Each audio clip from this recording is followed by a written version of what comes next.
Hello friends, welcome to Rajasthan Akhada. This is Archana Sharma और हम prepare कर रहे हैं accounting and auditing RS mains 2025 के लिए। फर्स्ट लेक्चर में हमने हमारा टॉपिक स्टार्ट किया था double entry system of accounting. Previous lecture में हमने क्या क्या चीज़ें कवरेज करी, क्या क्या कवर किया था, उसका हम एक ब्रीफ लुक लेते हैं। सबसे पहले हमने हमारा सिलेबस देखा था जो हमें कवर करना है। ये हमारा 20 मार्क्स का पेपर है जिसमें हमें ये सब कवर करना है। पेपर स्कीम देखी थी कि हमारे 5 क्वेश्चन आएंगे 2 नंबर के और 2 क्वेश्चन आएंगे 5 मार्क्स के। तो ये हमारा पेपर स्कीम है। इस तरीके से हमें हमारे 20 मार्क्स कवर करने हैं। ये कुछ क्वेश्चंस हैं जो प्रीवियस ईयर में आए हुए हैं, हमने देखे थे। इनको हम लोग टॉपिक बाय टॉपिक कवर करते जाएंगे। जैसे हम हमारा टॉपिक कवर कंप्लीट करेंगे वैसे वैसे हम हमारे प्रीवियस ईयर क्वेश्चंस को कवर अप करेंगे कि इन्हें किस तरीके से आपको अटेम्प्ट करना है, किस तरीके के क्वेश्चंस आएंगे और इनको किस तरीके से आपको अटेम्प्ट करना है। ठीक है। उसके बाद जो हमने स्टार्ट किया था, उसके बाद हमने ये कुछ टॉपिक्स कवर करे थे, उनका एक ब्रीफ लुक लेते हैं ताकि हमारा एक तरीके से हम लोग इसको रिवाइज करते हैं, हमारा एक ब्रीफ रिवीजन कर लेते हैं। तो let's start with the topic accounting. Accounting क्या होती है हमने पढ़ी थी। Accounting is the language of business.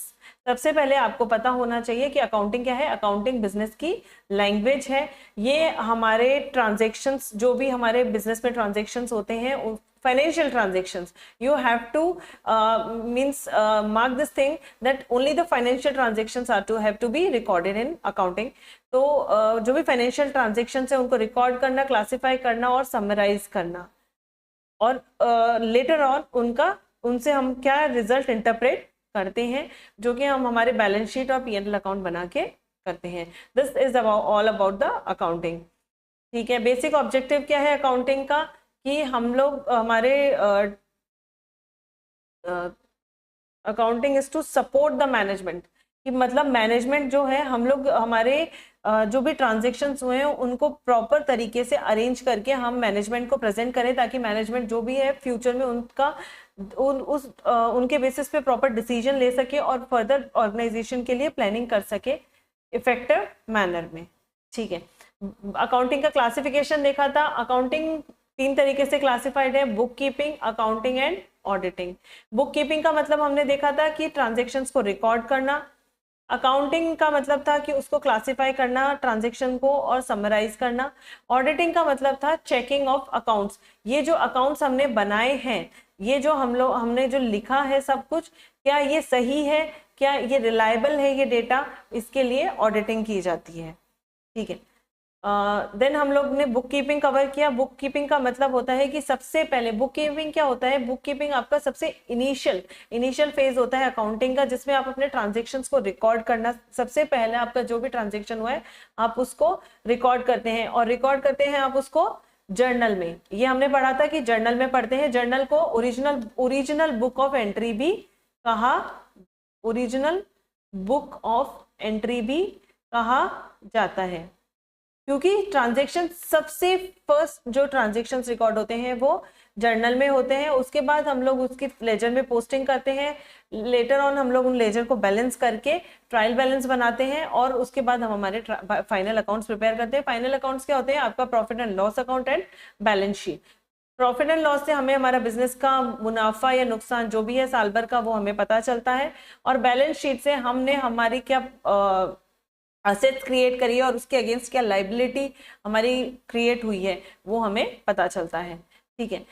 फिर उसके बाद हम लोगों ने ये सब कवर करने के बाद, ये हम लोगों का एक ब्रीफ मतलब हो गया है। हमने जो भी पढ़ा लास्ट लेक्चर में उसको हम लोगों ने एक तरीके से रिवाइज किया है। तो रिवीजन करने के बाद, हमारा एक ब्रीफ रिवीजन लेने के बाद, अब आज हम लोग क्या टॉपिक कवर करेंगे? आज हम लोग अकाउंटिंग कॉन्सेप्ट्स और अकाउंटिंग कन्वेंशंस कवर करेंगे, जिनको हम लोग क्या कहते हैं? Gap, that is generally accepted accounting principles. ठीक है। गैप की फुल फॉर्म आपको पता होनी चाहिए। और अब हम पढ़ते हैं हमारे कुछ अकाउंटिंग कॉन्सेप्ट्स और कन्वेंशंस। कॉन्सेप्ट्स क्या होते हैं? कॉन्सेप्ट्स होते हैं आपके बेसिक रूल्स। क्या होते हैं?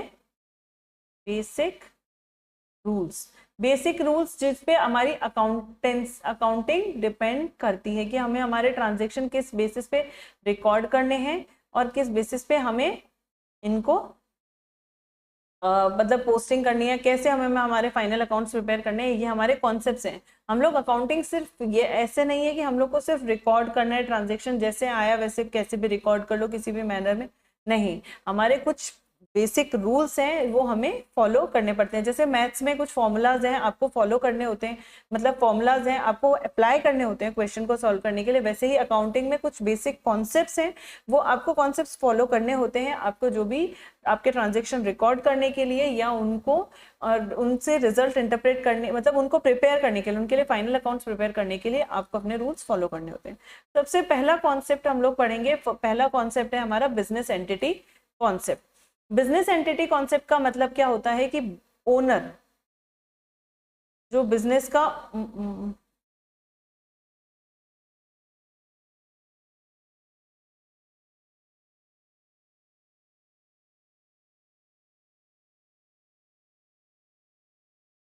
सबसे पहले आपको ये पता होना चाहिए कि ओनर मतलब जो मालिक है बिजनेस का वो, और जो बिजनेस है मतलब ऑर्गेनाइजेशन, बिजनेस का मतलब क्या हुआ, ऑर्गेनाइजेशन जो है वो दोनों अलग अलग हैं, क्या है, डिफरेंट है, दे आर नॉट सेम। मतलब ओनर की आइडेंटिटी जो है, यहाँ पे बात क्या है, आइडेंटिटी की, यहाँ पे बात है आइडेंटिटी की। बिजनेस एंटिटी कॉन्सेप्ट का मतलब क्या है कि आपको पता होना चाहिए कि आइडेंटिटी जो मालिक है और जो बिजनेस है इन दोनों की आइडेंटिटी अलग अलग है, ये दोनों सेम नहीं है, they both are two separate entity. मतलब ओनर की अपनी आइडेंटिटी होगी और बिजनेस की अपनी आइडेंटिटी होगी। मतलब ओनर जैसे सबसे पहली चीज क्या होती है कि कोई भी बिजनेस स्टार्ट करने के लिए आपको पैसा इन्वेस्ट करना होता है, मतलब पूंजी लगानी पड़ती है, उसे क्या बोलते हैं हम लोग अकाउंटिंग लैंग्वेज में हम लोग बोलते हैं उसको कैपिटल।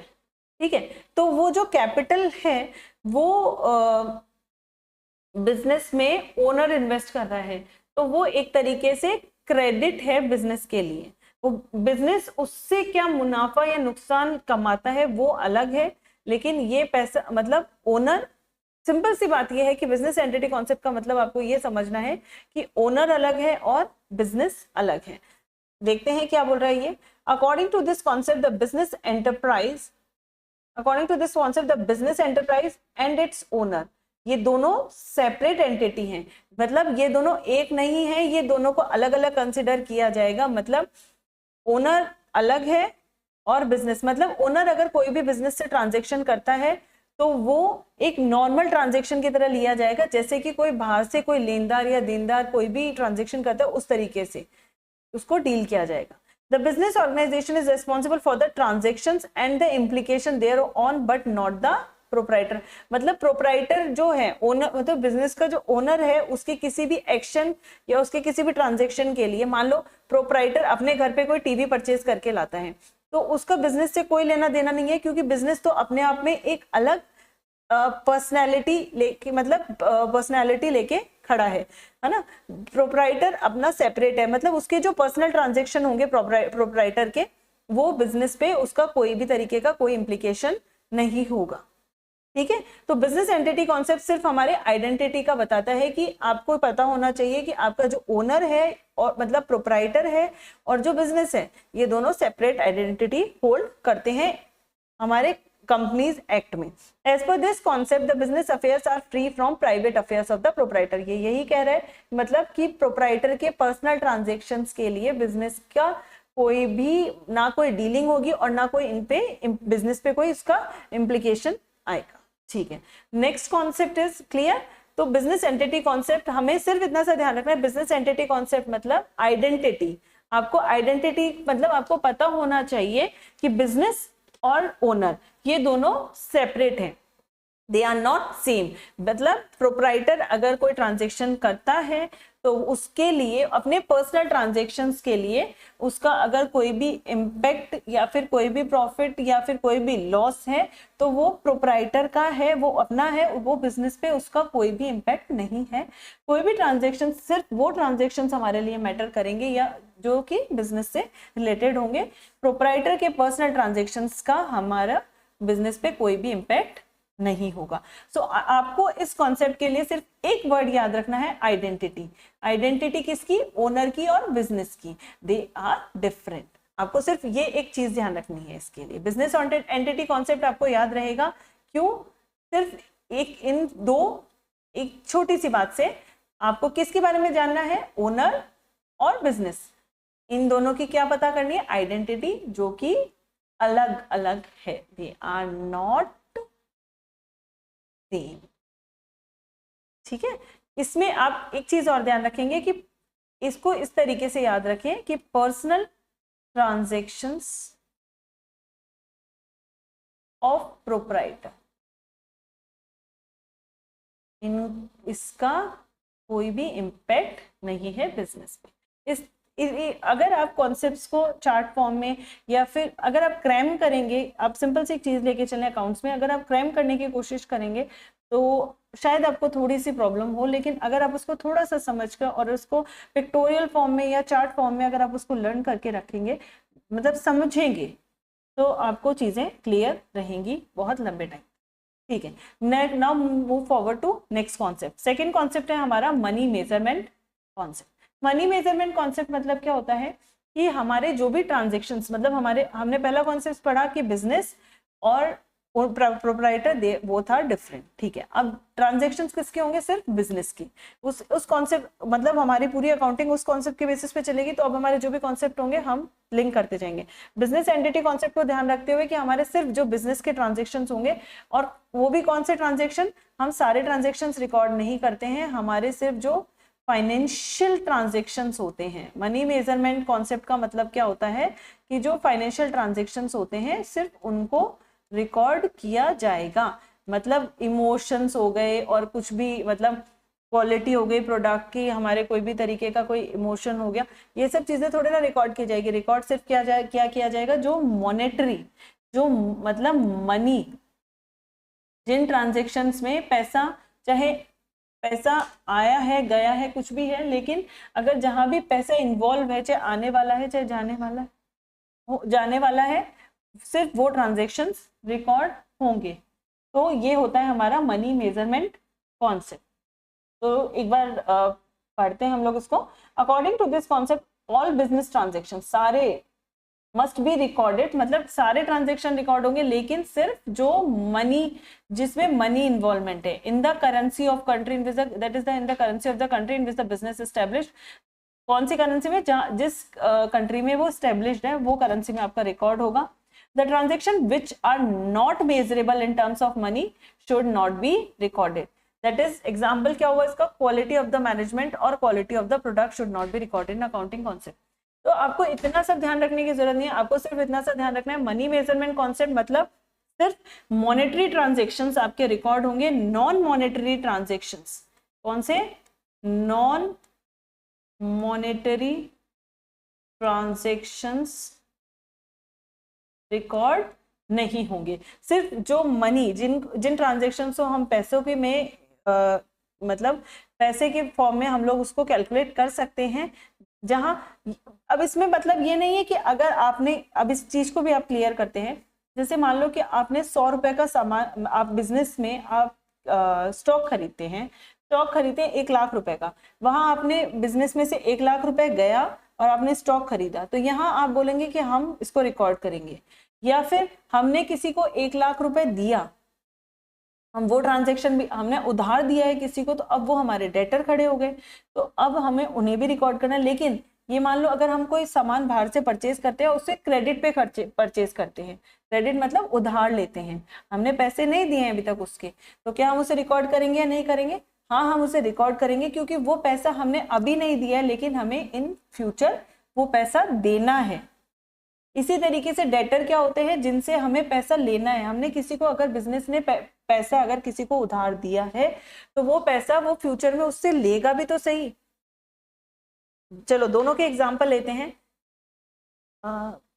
फर्नीचर, बिजनेस ने अपने लिए फर्नीचर खरीदा, ऑर्गेनाइजेशन ने अपने लिए फर्नीचर खरीदा, तो अगर वो फर्नीचर खरीदा है लेकिन उसके पैसा पेमेंट नहीं किया, वो पेमेंट के हमने क्रेडिटर्स खड़े कर दिए। क्रेडिटर मतलब जो हमारे लेनदार है, वो उन्होंने खड़े कर दिए, तो वो लेनदार अब आप पूछेंगे कि ये इसमें पैसा तो गया ही नहीं, मनी का फ्लो तो नहीं हुआ, सामान तो हमारे पास आया लेकिन मनी का फ्लो नहीं हुआ। नहीं, मनी का फ्लो हमारे लिए ड्यू हो गया। ड्यू कैसे हो गया कि इन नियर फ्यूचर हम लोगों को वो पैसा देना है, वो हमारे बैलेंस शीट में बोलेगा वो अमाउंट, पर वो पैसा हमें देना है, दिया नहीं है लेकिन देना है। तो जहां पैसों का इन्वॉल्वमेंट है वो ट्रांजेक्शन हमें रिकॉर्ड करने हैं। तो क्लियर, चाहे पैसा आप इंस्टेंट दें, चाहे आपको पैसा बाद में देना है, या आपको पैसा मिल रहा है या आपको बाद में मिले, तो दोनों तीनों चारों तरीके से आपको रिकॉर्ड करना है। मतलब पैसा चाहे आप इंस्टेंट आपका मूवमेंट हो उसका, या फिर पैसे का आपका क्रेडिट या डेबिट, मतलब आप मतलब आपके आउटस्टैंडिंग रहते हैं, तो वो आपको रिकॉर्ड करने हैं, क्योंकि वहां हमारा मनी का इन्वॉल्वमेंट है, चाहे वो आज की डेट में है चाहे वो फ्यूचर की डेट। ठीक है, this is money measurement concept. मतलब कि सारे बिजनेस ट्रांजेक्शन्स रिकॉर्ड होंगे, और सिर्फ कौन से बिजनेस ट्रांजेक्शन जो कि मॉनेटरी टर्म्स में है, सिर्फ वो ट्रांजेक्शन्स रिकॉर्ड। ठीक है, तो हमारे दो कॉन्सेप्ट हो चुके हैं। First is business entity concept, कि बिजनेस और owner they are both separate. Second is money measurement concept, मतलब हमें हमारे सारे बिजनेस ट्रांजेक्शन्स रिकॉर्ड करने हैं, लेकिन कौन से business transaction, only monetary transactions. Third concept is going concern concept. Going concern concept का मतलब क्या होता है कि बिजनेस जो है वो एक लंबे टाइम तक चलेगा। लंबे टाइम तक मतलब हम लोग जब भी बिजनेस स्टेब्लिश करेंगे तब हम लोग ये अज्यूम करके चलेंगे कि ये बिजनेस जो है वो हमारा एक इनडेफिनेट पीरियड तक चलेगा। गोइंग कंसर्न, गोइंग मतलब चले जा रहे हैं, चले जा रहे हैं, चले जा रहे हैं। ठीक है, गोइंग कंसर्न कॉन्सेप्ट का मतलब ये है कि हम लोग बिजनेस को स्टेब्लिश करेंगे, और हम जो भी हमारा बिजनेस का हम लोग ट्रांजेक्शन्स देखेंगे, वो हम लोग ये दिमाग में रख के चलेंगे कि ये इनडेफिनेट पीरियड तक चलेगा, मतलब अनंत काल तक चलेगा। हमें नहीं पता कि ये कब तक चलेगा, ये हम लोग दिमाग में लेके चलेंगे। गोइंग कंसर्न आपको याद करने की जरूरत ही नहीं है, साफ दिख रहा है। गोइंग, गोइंग मतलब चले जाएगा, चले जाएगा, चले जाएगा, हमें नहीं पता कब तक चलेगा। This is all going concern concept. हमारा बिजनेस जो स्टेब्लिश होगा वो इस अजम्पशन पे बेसिस पे होगा कि बिजनेस जो है वो एक इंडेफिनेट पीरियड ऑफ टाइम तक चलेगा, और इसका खत्म होने के कोई भी मतलब नियर फ्यूचर में इसके खत्म होने के, डिसॉल्व होने के, खत्म मतलब डिसॉल्व होने के, बिजनेस के वाइंड अप होने के कोई भी चांसेस नहीं है, हम लोग ये मानकर चलेंगे। ठीक है, तो एक बहुत छोटा सा कॉन्सेप्ट है गोइंग कंसर्न कॉन्सेप्ट। गोइंग मतलब क्या क्या जा चलेगा बिजनेस में, बिजनेस ही चलेगा। तो आपको सिंपल से ये ध्यान रखना है, कितने टाइम तक चलेगा, बस एक इनडेफिनेट पीरियड तक। इसके वाइंड अप होने के फ्यूचर में कोई भी चांस नहीं है। ठीक है, आपको इस तरीके से ध्यान रखना है going concern concept. So let's read about it. The going concern concept, this assumes that the business firm क्या कर रहा है, assume कर रहा है। सिर्फ ये नहीं है कि ये एक मतलब पत्थर की लकीर है कि चलेगा मतलब चलेगा, नहीं, सिर्फ हम एक इस assumption पे हमारा बिजनेस चलाते हैं कि it will continue to carry its business on business at profit for an indefinite period of time. In some simple terms, it assumes that every business entity has continuity of life and will not be dissolved in the near future. ठीक है, तो ये हमारा third concept complete. Next concept is dual aspect concept. What is this dual aspect concept? Dual aspect concept ये है कि हमारा transactions जो हैं वो दोनों एस्पेक्ट्स पे कवर अप होंगे।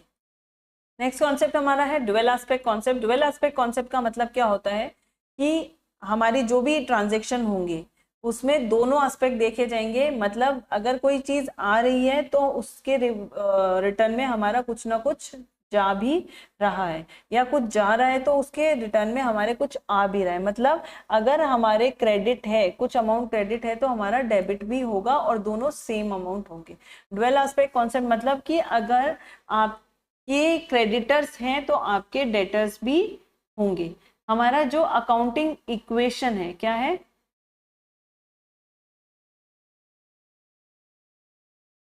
अकाउंटिंग इक्वेशन जो बनती है, अकाउंटिंग इक्वेशन क्या होती है पहले तो ये देखो। Accounting equation is equal to asset, मतलब जो भी ऑर्गेनाइजेशन की असेट है वो किसके बराबर है, लाइबिलिटी प्लस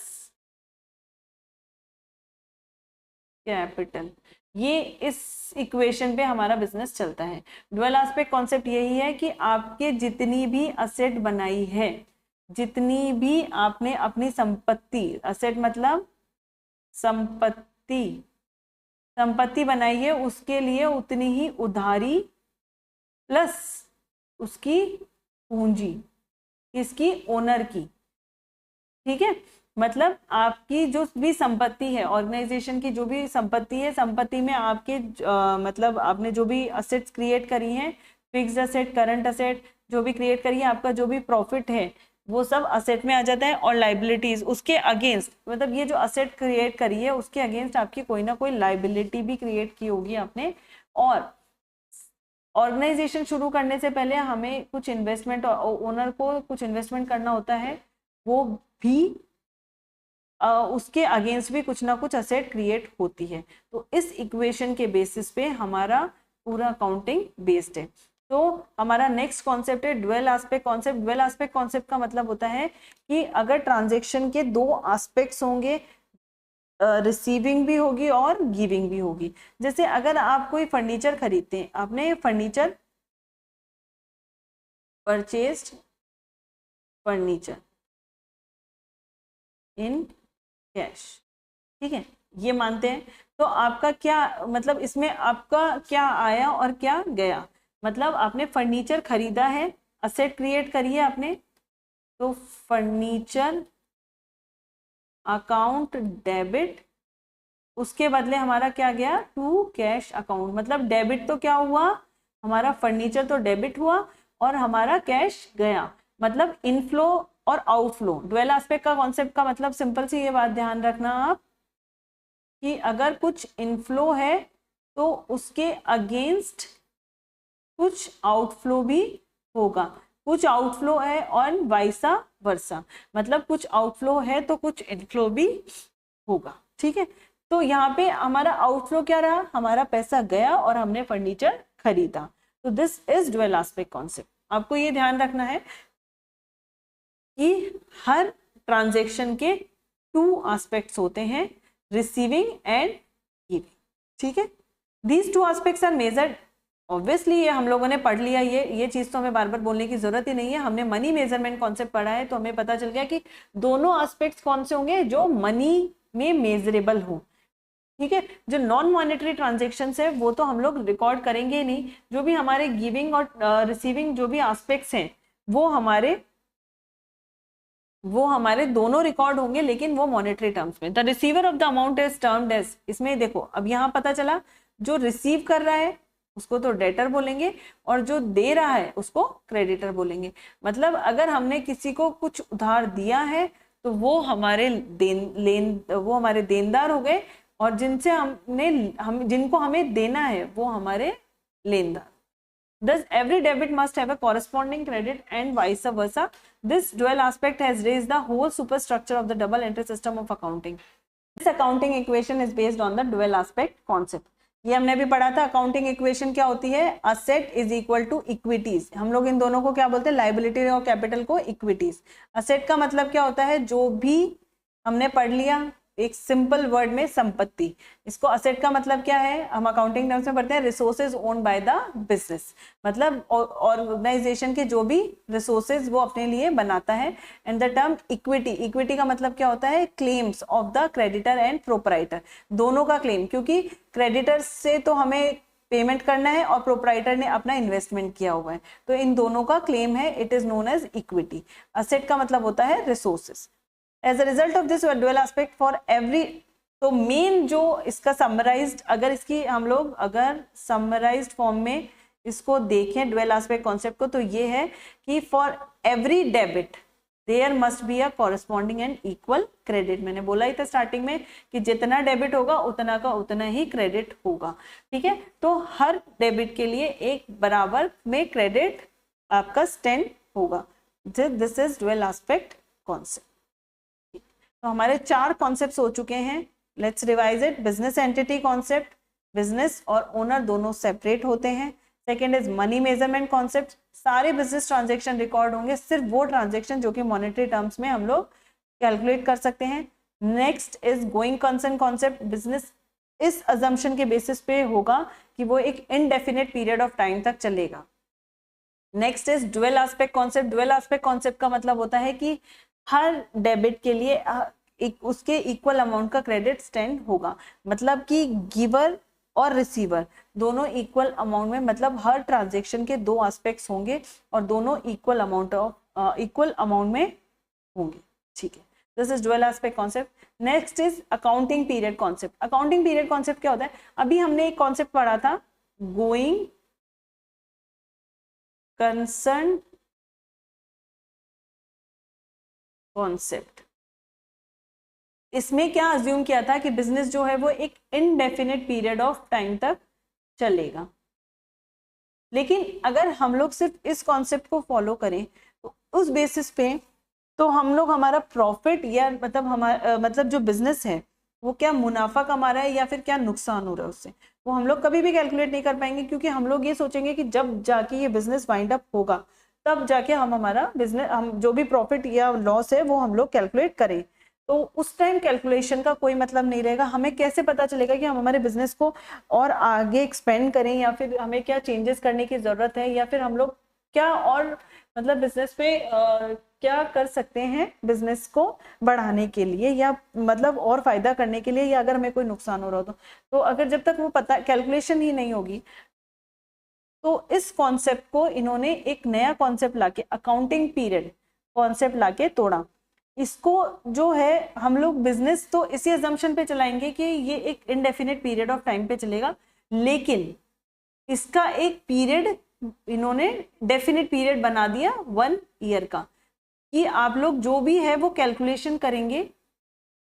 सिर्फ ये अकाउंटिंग पीरियड कॉन्सेप्ट जो है वो आपके प्रॉफिट, आप मेन चीज मान के चलो, प्रॉफिट के कैलकुलेशन, आपके टैक्स के कैलकुलेशन, आपकी जो बिजनेस फाइनेंशियल पोजीशन है उसकी कैलकुलेशन के लिए अकाउंटिंग पीरियड कॉन्सेप्ट लाया गया, कि आप जो भी आपके ट्रांजेक्शन्स होते हैं आप उसको एक एक पीरियड में उसको डिवाइड कर लो, कि ये 1 साल के पीरियड का हो गया, इससे जो भी बेनिफिट हुआ, फिर नेक्स्ट ईयर स्टार्ट हो गया तो जो भी हमारे ट्रांजेक्शन होंगे वो यहाँ से स्टार्ट होंगे, हम लोग यहाँ से कंसिडर नहीं करेंगे, ये यहाँ से स्टार्ट होंगे। So this is accounting period concept. Accounting period concept मतलब कि आपका जो भी ये पूरा पीरियड है, आप जितना भी लाइफ लॉन्ग अपना चलाएंगे उसको आपने साल भर के उसमें टुकड़ों में बांट दिया, ताकि आप अपनी फाइनेंशियल पोजीशन जो है वो आप उसको चेक कर सको और उसके अकॉर्डिंग आप अपने टैक्स का कैलकुलेशन कर सको।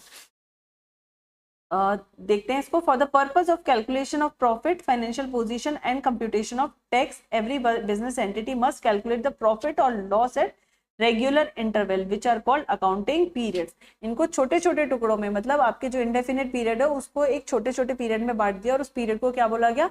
अकाउंटिंग पीरियड, ताकि आप अपना जो भी फायदा या नुकसान है आप उसको कैलकुलेट कर सको। Normally the accounting period is 1 year. The accounting period concept requires that a balance sheet and P&L account should be prepared at regular interval. ठीक है, तो क्लियर है ये कॉन्सेप्ट। अकाउंटिंग पीरियड कॉन्सेप्ट में आपको कुछ नहीं है, सिंपल से आपका जो एक indefinite period of time going concern concept के हिसाब से आप बिजनेस को चलाते हैं, लेकिन उस पीरियड को आपने उसको टुकड़ों में अकाउंटिंग पीरियड्स में डिवाइड कर दिया ताकि आप अपनी फाइनेंशियल पोजीशंस को कैलकुलेट कर सकें। ठीक है, नेक्स्ट कॉन्सेप्ट पे आते हैं हम लोग, that is cost concept. Cost concept का मतलब क्या है कि आप अपनी जो भी फिक्स्ड एसेट परचेज करते हैं, आप अपनी ऑर्गेनाइजेशन की जो भी फिक्स्ड एसेट परचेज कर रहे हैं, आप उसको सिर्फ हम लोग किसकी बात कर रहे हैं? फिक्स्ड एसेट्स, उनको किस पे? उसकी कॉस्ट पे रिकॉर्ड करें। मतलब आपने जो भी फिक्स्ड एसेट परचेज करी है आप उसको किस बेसिस पे रिकॉर्ड करें? जो भी उसकी परचेज वैल्यू होगी उस पे रिकॉर्ड करेंगे और किसी अमाउंट पे नहीं करेंगे। ठीक है, फिक्स्ड एसेट क्या होती है? फिक्स्ड एसेट्स वो एसेट्स होती हैं जो कि ऑर्गेनाइजेशन में मतलब लंबे टाइम तक रहेंगी। ये मतलब इसका तरीका ये होता है, लंबे टाइम तक रहेंगी, जो हमेशा आपके बिजनेस में रहेंगी। जैसे बिजनेस का फर्नीचर हो गया, बिजनेस ऑफिस के इक्विपमेंट्स हो गए, आपके ये कंप्यूटर वगैरह, ये सब जो चीजें हो गई, ये सब हमारे फिक्स्ड एसेट्स हो गए। बिल्डिंग हो गई, ये सब हमारे फिक्स्ड एसेट्स है। कोई भी मशीनरी हो गई, तो सब फिक्स्ड एसेट्स है, इनको हम लोग किस पे रिकॉर्ड करेंगे? कॉस्ट पे। ये होता है हमारा cost concept. This concept required that fixed assets like building, plant machinery, furniture are to be recorded in the books of account at a price paid for them. Price paid for them मतलब कि उनकी जो भी cost, उनकी जो भी purchase value है आप उस पर रिकॉर्ड करेंगे. Asset is recorded at cost at the time of purchase. Market value doesn't matter here. यहाँ पे मार्केट वैल्यू जो रहेगी उस वो मैटर नहीं करती, उसकी मार्केट में कुछ भी वैल्यू है वो नहीं, आपकी जो परचेज प्राइस है आप उसे फिक्स्ड असेट को उस पर रिकॉर्ड करेंगे. ठीक है. Next is realisation concept. Realisation concept क्या होता है कि ये हमारे रेवेन्यू का बताता है, जो हमारी इनकम होती है बिजनेस की उसके बारे में बताता है कि आप अपनी इनकम को किस बेसिस पे रिकॉर्ड करेंगे. आप इनकम को, आपकी जो भी रेवेन्यू है, रेवेन्यू मतलब आपकी जो भी इनकम है उसको आप रिकॉर्ड करेंगे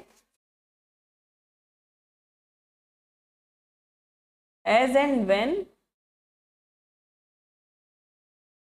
द सेल इज मेड. इसका मतलब क्या है कि जैसे ही आपकी सेल होती है वैसे ही आप अपनी रेवेन्यू को रिकॉर्ड कर लेंगे. इसका ये है कंक्लूजन, ये है रियलाइजेशन कॉन्सेप्ट का कि जैसे ही आपके यहाँ से कुछ भी ट्रांजेक्शन हुआ और आपकी कोई इनकम जनरेट होती है, उसमें चाहे आपका पैसा आया है या फिर आपके डेटर स्टेंड हुए हैं, आपको दोनों फॉर्म में आपको उस ट्रांजेक्शन को रिकॉर्ड करना है. This is realisation concept. As per this concept revenue is considered as being earned only when the sale is made. Realisation means the legal right to the receipt of money from a transaction. Next and last concept is accrual concept. Accrual concept का मतलब क्या होता है कि हम हमारे जो भी रेवेन्यू इनकर्ड करी है वो कब रिकॉग्नाइज करेंगे और जो भी हमारे एक्सपेंसेस हमारे इनकर्ड हुए हैं या पेएबल हैं वो हम लोग कब रिकॉग्नाइज करेंगे. रेवेन्यू जैसे ही हमारी मतलब रिसीवेबल हो जाती है. रिसीवेबल का मतलब कि आपने कैश आया है या नहीं आया है, आपको दोनों केस में उसे रिकॉर्ड करना है. और एक्सपेंसेस हमारे जैसे ही पेएबल हो जाते हैं, चाहे कैश का आउटफ्लो हुआ है या नहीं हुआ है, हमें उसे रिकॉर्ड करना है. लेकिन ये किस पीरियड के रिकॉर्ड करने हैं? जिस अकाउंटिंग पीरियड के हम लोग रेलेवेंट अकाउंटिंग पीरियड के हमें इनको रिकॉर्ड करना है. मतलब जो हमारा अकाउंटिंग पीरियड है, जो करंट अकाउंटिंग पीरियड है, हमें सिर्फ उसी के ही रेवेन्यू और एक्सपेंसेस रिकॉर्ड करने हैं. ये नहीं कि हम लोग जो पुराना पैसा जो पहले ड्यू हो चुका है वो आज रिसीव हो रहा है तो हम उसे बुक्स में रिकॉर्ड करेंगे. वो हम पहले ही इस कॉन्सेप्ट पे हम उसे पहले ही रिकॉर्ड कर चुके हैं. जो एक्सपेंसेस हमने पहले इनकर्ड किए हैं, जिनका पेमेंट हमें आज कर रहे हैं, तो वो एक्सपेंसेस हम लोग ऑलरेडी एक्रूअल कॉन्सेप्ट के बेसिस पे रिकॉर्ड कर चुके हैं. उनको नहीं करेंगे. जो रेलेवेंट मतलब जो हमारे करंट अकाउंटिंग पीरियड के जो रेवेन्यू मतलब जो हमारी इनकम है और या फिर जो हमारा जो खर्चा है वो जैसे ही हमारा मतलब ड्यू होते हैं एज एन मतलब इसका मतलब क्या है कि ये हम लोग एक्रूअल कॉन्सेप्ट का मतलब क्या है कि आप उसे ड्यू बेसिस पे रिकॉर्ड करते हैं कि आपकी इनकम जैसे ही ड्यू होती है, मतलब आपने कोई भी सेल करी है उससे आपको मतलब कैश आपका इनफ्लो हुआ है या नहीं हुआ है. अगर आपका डेटर्स है उसके अगेंस्ट भी तो आप उस इनकम को अपने बुक्स ऑफ अकाउंट्स में रेलेवेंट पीरियड में आप उसे रिकॉर्ड कर लेंगे. या फिर आपने कोई परचेज करी है और उसका पेमेंट अभी नहीं किया है, उसका पेमेंट आप इन फ्यूचर करेंगे, लेकिन वो पेमेंट आपका क्योंकि ड्यू हो चुका है, कैश का इनफ्लो या आउटफ्लो मैटर नहीं करता है. आपका पेमेंट आपका ड्यू हो चुका है, चाहे आपको लेना है चाहे देना है, अगर उस बेसिस पे आपको अपनी इनकम और एक्सपेंसेस रिकॉर्ड करने हैं. Let's read about this. According to this concept, revenues are recognized when they simply become receivable. क्या बोल रही है? जैसे रिसीव नहीं हुआ है, रिसीवेबल जैसे ही हो जाते हैं, हम लोग रिसीव करने के लिए मतलब एक तरीके से एलिजिबल हो जाते हैं उस पैसे के लिए, हम लोग उस रेवेन्यू को रिकॉर्ड कर लेंगे अपनी बुक्स ऑफ अकाउंट्स में. दो cash is not receive. Receivable का मतलब क्या होता है? चाहे आपको कैश रिसीव नहीं हुआ है तो भी आप उस रेवेन्यू को अपने बुक्स ऑफ अकाउंट्स में रिकॉर्ड करेंगे. वैसे ही आपके एक्सपेंसेस जैसे ही आप रिकॉग्नाइज करेंगे जैसे ही वो पेबल हो जाते हैं, मतलब आप पे पेमेंट ड्यू हो जाता है, चाहे उसमें कैश का आउटफ्लो हुआ है, मतलब कि आपने कैश का पेमेंट किया है या नहीं किया है, लेकिन क्योंकि वो खर्चा आप कर चुके हैं, उसका पेमेंट आपको इन फ्यूचर करना है, तो आप उसको अपने अकाउंट जिस अकाउंटिंग पीरियड का वो खर्चा है आप उस अकाउंटिंग पीरियड में उन्हें रिकॉर्ड कर लेंगे. तो एक्रूअल कॉन्सेप्ट क्या बोलता है? एक्रूअल कॉन्सेप्ट बोलता है कि आपको अपने इनकम और एक्सपेंसेस जो हैं वो ड्यू बेसिस पे रिकॉर्ड करने हैं, ना कि आपके कैश के इनफ्लो या आउटफ्लो के बेसिस पे. आपको ये देखना है कि अगर आपकी रेवेन्यू अगर मतलब आपकी इनकम अगर जनरेट हो गई है, चाहे उसमें आपको पैसा आया है या नहीं आया, आपको रिकॉर्ड करना है। खर्चा आपका अगर पेबल है, अगर आपके मतलब लाइबिलिटी खड़ी हो चुकी है, तो आप उस खर्चे को रिकॉर्ड कर लेंगे। तो इस तरीके से हमारे सारे कॉन्सेप्ट्स कंप्लीट हो चुके हैं। तो एक बार इनको हम रिवाइज करते हैं कॉन्सेप्ट्स को। हमारा फर्स्ट कॉन्सेप्ट था business accounting, business entity concept. Business entity concept का मतलब था आइडेंटिटी। हमने बिजनेस एंटिटी कॉन्सेप्ट का मतलब क्या समझा था? आइडेंटिटी, कि ओनर की और प्रोप्राइटर की, दोनों की आइडेंटिटी डिफरेंट होती है, ये दोनों सेम नहीं होते हैं। मतलब कि प्रोप्राइटर के जो भी पर्सनल एक्सपेंसेस होंगे उनको हम लोग बिजनेस के खर्चों में इंक्लूड नहीं करेंगे। Second is money measurement concept. Money measurement concept का मतलब क्या था? कि only monetary transaction. Money measurement concept का मतलब क्या पढ़ा था हमने? कि हमारे सिर्फ जो मॉनेटरी ट्रांजेक्शन्स हैं, हम सिर्फ उन्हें बुक्स ऑफ अकाउंट्स में रिकॉर्ड करेंगे। Non monetary transactions are not to be recorded in the books of accounts. Third is going concern concept. Going concern concept का मतलब क्या था? कि हमारा बिजनेस जो है वो इनडेफिनेट पीरियड ऑफ टाइम के लिए चलेगा। कितने भी मतलब हम लोग इस मतलब ये अजम्पशन होगी कि हमारा बिजनेस जो है वो मतलब लंबे टाइम तक चलेगा, उसको हम लोग वाइंड अप करने का नहीं सोचेंगे। हम सोचेंगे उससे कि वो चलता जाएगा। That is going concern concept. Dual aspect concept का मतलब ये था कि कोई भी ट्रांजेक्शन है तो उसके दो एस्पेक्ट्स होंगे, टू एस्पेक्ट्स, डेबिट और क्रेडिट। मतलब अगर डेबिट हुआ है तो क्रेडिट होगा, और क्रेडिट हुआ है तो डेबिट भी होगा। मतलब कोई भी एक ट्रांजेक्शन है तो उसका दोनों तरीके से इम्पैक्ट आएगा। ये है ड्वेल एस्पेक्ट कॉन्सेप्ट। इसमें हमने पढ़ा था accounting equation. Dual aspect concept के बेसिस पे ही अकाउंटिंग इक्वेशन है। अकाउंटिंग इक्वेशन का मतलब क्या होता है? कि हमारे जो भी बिजनेस के असेट है वो इक्विटीज के इक्वल है। इक्विटीज का मतलब क्या होता है? लाइबिलिटी, जो भी बिजनेस के दायित्व हैं, और जो प्रोप्राइटर ने अपनी पूंजी लगाई है वो कैपिटल।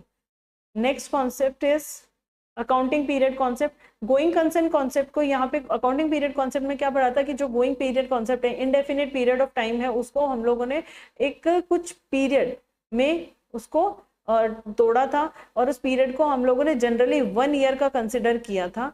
कि जो भी हमारी कैलकुलेशन है, हमारी जो भी बिजनेस की फाइनेंशियल पोजीशन है या फाइनेंशियल पोजीशन है, टैक्स की कैलकुलेशन के लिए, बिजनेस का प्रॉफिट या लॉस क्या है, वो सब कैलकुलेट करने के लिए उसको एक कुछ छोटे टुकड़ों में, छोटे टाइम पीरियड में तोड़ा गया। कि हम लोग मतलब एक पर्टिकुलर पीरियड के बाद अपने बिजनेस की फाइनेंशियल पोजीशंस चेक करते रहे, या क्या मतलब बिजनेस हमारा प्रॉफिट में चल रहा है या नुकसान में चल रहा है। एक रेगुलर टाइम पीरियड के बाद, रेगुलर इंटरवल के बाद ये कैलकुलेशन करते रहे, ताकि मैनेजमेंट अपना डिसीजन लेता रहे कि बिजनेस में क्या मतलब आपको बिजनेस में क्या आप चेंजेस लाने की जरूरत है। अगर प्रॉफिट है तो हम लोग उस प्रॉफिट को किस तरीके से बढ़ा सकते हैं, और अगर कोई लॉस है तो हम लोग हमारी पॉलिसीज में क्या चेंज करें।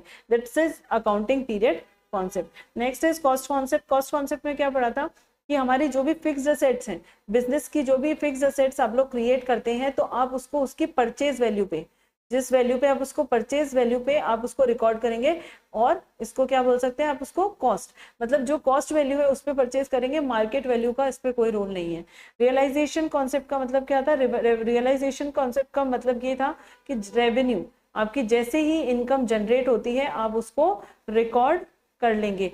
अब ये डिपेंडेंसी नहीं है कि कैश आया है या नहीं आया, लेकिन जैसे ही अर्न, मतलब आपने उसको इनकम को अर्न कर लिया है, दैट इज कि आपकी जैसे ही आपने अपनी सेल कर ली है, तो आप उस बेसिस पे उसको रिकॉर्ड कर लेंगे, whether cash has been received और not. Next and last is accrual concept. Accrual concept हमारा चलता है ड्यू बेसिस पे। कि ड्यू का मतलब क्या हुआ? कि हमारी रेवेन्यू जैसे ही हमारी इनकम रिसीवेबल होती है, चाहे कैश आया है चाहे नहीं आया है, हम उसको रिकॉर्ड कर लेते हैं। एक्सपेंसेस जैसे ही पेएबल होते हैं वैसे ही हम उनको रिकॉर्ड कर लेंगे। जिस भी अकाउंटिंग पीरियड में हमारी इनकम होगी और जिस भी अकाउंटिंग पीरियड का वो खर्चा होगा, उस रेलेवेंट अकाउंटिंग पीरियड में उसे रिकॉर्ड कर लेंगे। दीज ऑल आर ये सब हमारे अकाउंटिंग कॉन्सेप्ट्स हैं जो हम लोगों ने पढ़े थे। ये गैप में, ये जो हमारे बेसिक कॉन्सेप्ट्स हैं, इनके बेसिस पे हमारी पूरी अकाउंटेंसी डिपेंड करती है। Next topic is double entry system of accounting. Double entry system of accounting क्या होता है, ये अभी हमने एक कॉन्सेप्ट पढ़ के आए हैं, dual aspect accounting. Dual aspect accounting का मतलब था कि हर ट्रांजेक्शन के दो एस्पेक्ट्स होते हैं, तो हर ट्रांजेक्शन के each transaction has to aspect, one is debit and other is credit. मतलब कि डेबिट है तो क्रेडिट भी होगा, दोनों पे इम्पैक्ट आएगा, हर ट्रांजेक्शन का दो इम्पैक्ट आएंगे। कोई चीज़ अगर डेबिट हुई है तो वो क्रेडिट भी हुई है, तो ये हमारा ड्यूअल एस्पेक्ट कॉन्सेप्ट है। और इसी को हम लोग double entry system of accounting बोलते हैं कि जो भी ट्रांजेक्शन है उसका हम लोग अगर डेबिट में, मतलब अगर एक अकाउंट डेबिट हो रहा है तो दूसरे अकाउंट को हम लोग क्रेडिट करेंगे, और अगर दूसरा अकाउंट क्रेडिट हो रहा है तो हम पहले अकाउंट को डेबिट करेंगे। मतलब कि सिंपल सी बात यह है कि ड्यूअल एस्पेक्ट अकाउंटिंग सिस्टम हमारा अकाउंटिंग में चलता है। ठीक है, इसको let's read about it. A method of writing every transaction into account is known as double entry system of accounting. मतलब कि दो अकाउंट्स में लिखना है। अब हम लोगों को इसके लिए सबसे पहले आपको पता होने चाहिए टाइप्स ऑफ अकाउंट्स, कि अकाउंट्स कितने तरीके के होते हैं। अकाउंट्स तीन तरीके के होते हैं, personal account, real account and third one is nominal account. पहले हम समझते हैं पर्सनल अकाउंट किसे कहते हैं। पर्सनल अकाउंट मतलब कि आप किसी भी पर्सन के लिए, जब आप किसी भी पर्सन के लिए मतलब पर्सन से ट्रांजेक्शन करते हैं तो उस पर्सन को रिकॉर्ड करने के लिए जो आप रूल यूज करेंगे वो करेंगे आप पर्सनल अकाउंट का। रियल अकाउंट का मतलब होता है कि आपने अपने बिजनेस के लिए कोई भी असेट परचेज करी है तो वो आपके रियल अकाउंट में आएगी, और जो भी आपके खर्चे हैं या आपकी इनकम है वो सब आपके नॉमिनल अकाउंट में। कैसे क्या है इनको हम लोग ढंग से पढ़ते हैं। ये तीन तरीके के अकाउंट्स हैं। तो इसमें क्या बोला, double entry system of accounting का मतलब है a method of writing every transaction in two accounts. दो अकाउंट में लिखेंगे। अब दो अकाउंट का मतलब कैसे होगा, हम एक एग्जांपल लेते हैं।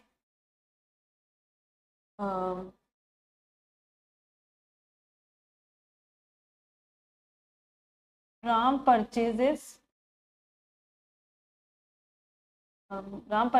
Furniture worth ₹5,000 from Shyam. मतलब ये एक जर्नल एंट्री आपको पास करनी है कि राम ने फर्नीचर खरीदा श्याम से। तो राम अपनी बुक्स में किस तरीके से एंट्री करेगा, फर्नीचर, क्योंकि फर्नीचर उसकी असेट है। अब इनके रूल क्या है, इन तीनों अकाउंट्स के रूल होते हैं, वो अभी हम पढ़ेंगे, अकाउंट्स पढ़ेंगे तब, इनके अकाउंट्स के बारे में पढ़ेंगे तब। Furniture account debit to Shyam account. अभी सिर्फ हम लोग ये पढ़ रहे हैं कि हम कैसे रिकॉग्नाइज करेंगे कि कौन सा अकाउंट कौन सा है। सबसे पहले ये तो सीधी सी बात है, ये एक पर्सन का अकाउंट है, पर्सनल अकाउंट होगा। दैट ये तो क्लियर पता चलेगा, पर्सनल अकाउंट। किसी भी पर्सन के रिगार्डिंग अगर हम लोग रिकॉर्ड कर रहे हैं तो वो पर्सनल अकाउंट। यहाँ फर्नीचर हमारी असेट है, दैट इज रियल अकाउंट। इस तरीके से आपको तीनों अकाउंट का मतलब आप क्लासिफाई कर सकते हैं कि आप कौन से अकाउंट में डील कर रहे हैं। मतलब आपको जैसे ही जर्नल एंट्री, आपको कोई भी ट्रांजेक्शन रिकॉर्ड करना है तो सबसे पहले आपको ये देखना पड़ेगा इसमें कौन से दो अकाउंट्स आपके इन्वॉल्व हो रहे हैं। तो जैसे ही आप इन अकाउंट को मतलब पर्सनल अकाउंट है, रियल अकाउंट है, नॉमिनल अकाउंट है, तो उस हिसाब से आपको आपके रूल लगेंगे आपके एंट्री को रिकॉर्ड करने के लिए। अभी इसके हम 2-3 एग्जाम्पल्स करेंगे, उससे आपको क्लियर हो जाएगा एकदम।